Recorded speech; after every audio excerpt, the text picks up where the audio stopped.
आइए। देन महर्षि, आपको ग्रेट खली के नाम से जाना जाता है। अच्छा, वर्ल्ड रेसलिंग होती है, उसमें आपने अच्छा, भारत की तरफ से पार्टिसिपेट किया था महाराज। महाराज जी वर्ल्ड चैंपियन कई बार पूरे वर्ल्ड में सभी को हराया रेसलिंग में जी। हमारे राष्ट्र का नाम किया। हाँ, बहुत सुंदर। आप स्वस्थ हैं? हाँ ठीक है महाराज। हाँ, हमारी प्रार्थना है जो भी नाम आपको भगवान का प्रिय उसको जपा भी कीजिएगा, क्योंकि ये शरीर एक दिन जाएगा, ये तो आपको पता है ना, जाएगा। देखो पहले जैसा था वैसा जो आज है वैसा कल नहीं, जैसा कल है वो परसों नहीं। ये परिवर्तनशील शरीर है, इसका एक दिन पतन हो जाएगा, ये शरीर एक दिन नहीं रहेगा। तो आपने जो किया वो आपके साथ जाएगा। देखो आपने जैसे, ये हम तो ज्यादा जानते नहीं इस विषय में, पर इतना जानते हैं कि एक क्रीड़ा है, ये युद्ध क्रीड़ा जो आपने खेला वो एक युद्ध क्रीड़ा है। उस पे आपने हमारे राष्ट्र का नाम किया, आप हमारे भारत की पहचान बने। अब जब आप यहाँ से जाएं तो आपके पास धन होना चाहिए। तो यहाँ का सिक्का काम नहीं करता, वहां जो भी जिस भाव से भगवान के विविध नाम हैं, कोई अंग्रेजी में उनको पुकारता है, कोई उर्दू में पुकारता है, कोई हिंदी में पुकारता है। भगवान की सब भाषाएं हैं, सब भगवान के नाम हैं। अगर सच्चाई से भगवान का नाम जब किया जाए तो हमारा जीवन आना यहाँ सार्थक हो जाएगा। देखो आज आपकी पहचान है भारत में, आप अमुक हैं, लेकिन ये शरीर तक है। शरीर छूटने के बाद जहां आप जाएंगे उसकी पहचान के लिए आपके पास क्या है? हमारे प्रश्न को आप समझ रहे हैं? हाँ जी महाराज। वहां आपके पास क्या जाएगा? ना तो भारत का मेडल जाएगा, ना तो इस विश्व का कोई भी किसी भी अमेरिका, हालैंड, थाईलैंड कहीं का नोट जाएगा, उस देश में तो नहीं जाता। ना ये शरीर जाएगा। अब वहां के लिए तैयारी क्या है? भगवान ने बड़ी कृपा की। मेरी प्रार्थना है कि हमारा आपसे मिलना व्यर्थ ना जाए। आपको जो नाम प्रिय हो भगवान का, 10 मिनट ही सही आप जरूर जपिएगा। क्या प्रिय है आपको भगवान का, कौन सा नाम? महाराज जी मेरे को पहले मैं मानता जैसे मतलब ना जैसे भोलेनाथ को मानते जैसे महाराज वो एक जैसे बोलते ना एक मंदिर होता गांव का, क्या बोलते हैं उसको, प्राचीन मंदिर मिलता, शिवालय। शिवालय मंदिर जी। सो उसके बाद बस जैसे सत्संग सुनते हैं बहुत ज्यादा, मतलब जितने संत है सत्संग में बहुत सुनता हूँ शुरू से। अच्छा, सत्संग बहुत काफी सुनता रहता हूँ मैं। अच्छा, ये तो बहुत अच्छी बात है। लेकिन जब उनके हरकतें देखते हैं थोड़े दिन तक जी। फिर लगता है मन टूट जाता है। फिर जी। मैं सोचा यार मतलब कि भाई सत्संग तो सुनो जी। लेकिन जो मेरे को अच्छा लगता है वो करूँ मैं। हाँ, नहीं, एक एक यहाँ मैं एक बात आपसे प्रार्थना करना चाहता हूं कि आप मिठाई पसंद करते हैं कि मिठाई वाले को पसंद करते हैं? मिठाई को तो फिर मिठाई वाले से क्या लेना देना? मेरी बात समझ रहे ना भाई? आपने सत्संग सुना, फिर इसके बाद उनकी हरकतें देखी, तो हमें मिठाई वाले से क्या मतलब? वो जो बोलेगा वो सत्य बोलेगा, क्योंकि समाज में बोल रहा है। वो पीछे जो कर रहा है वो भोगेगा, उसका बोया हुआ कर्म है, वो भोगेगा।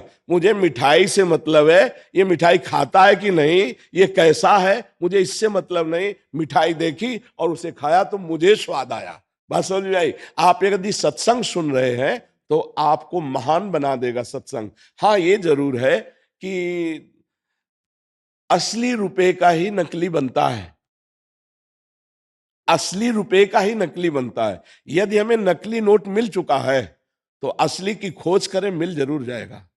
इस सृष्टि में ऐसा नहीं है कि नकली ही नकली। अगर नकली है तो 100% असली होगा, क्योंकि नकली बना ही असली से है। अगर असली ना होता तो उसका नकली निकलता ही नहीं। इसका मतलब असली है।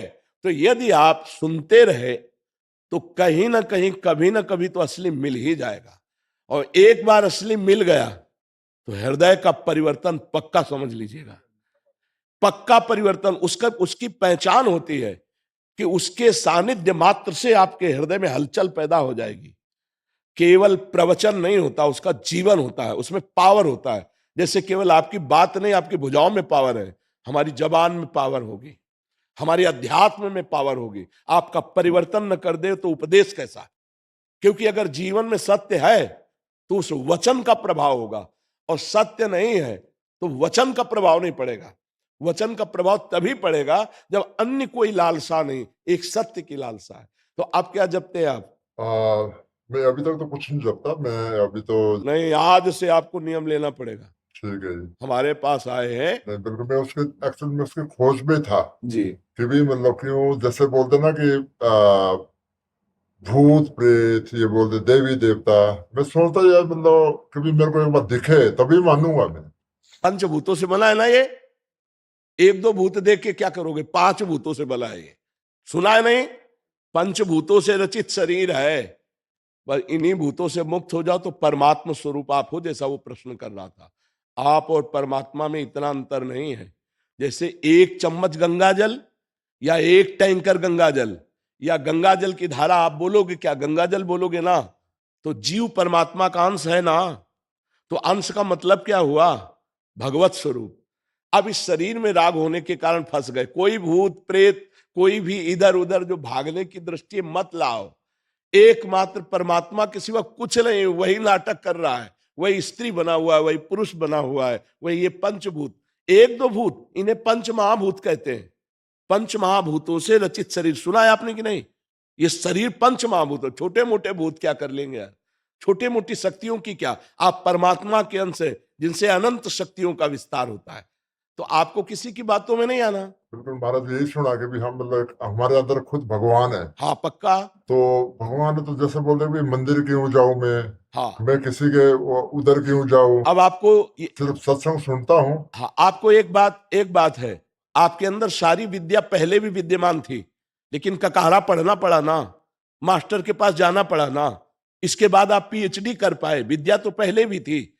ऐसे ही भगवान हैं, जैसे बहुत समझदारी से दूध में घी है, पूड़ी बना के दिखाओ, नहीं बनेगी ना।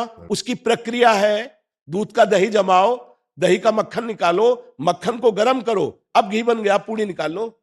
ऐसे ही परमात्मा है, उसकी प्रक्रिया है। वो प्रक्रिया संत महात्माओं के समीप जाने से, उनके वचनों से, प्राप्त उपासना की क्रिया से, तब वो अंदर प्रकाशित हो जाता है। वो है तो जैसे दूध में घी। मेहंदी का पत्ता देखा है? उसमें कभी लाली मिली है?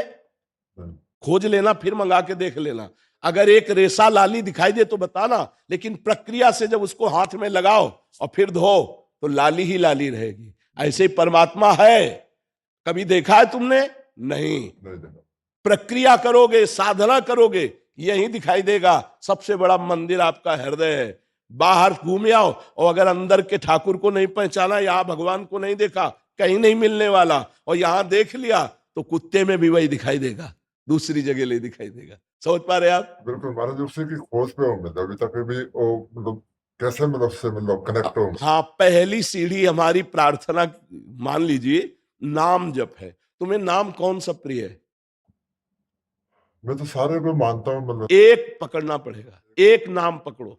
महाराज जो आप बोले उसको पढ़ो। देखो, हम तो आशिक हैं वृंदावन के, और हमारा तो राधा राधा राधा राधा, तुमने सुना ही होगा। हमारा तो राधा राधा। पर महाराज जी मतलब जैसे राधा राधा बोले,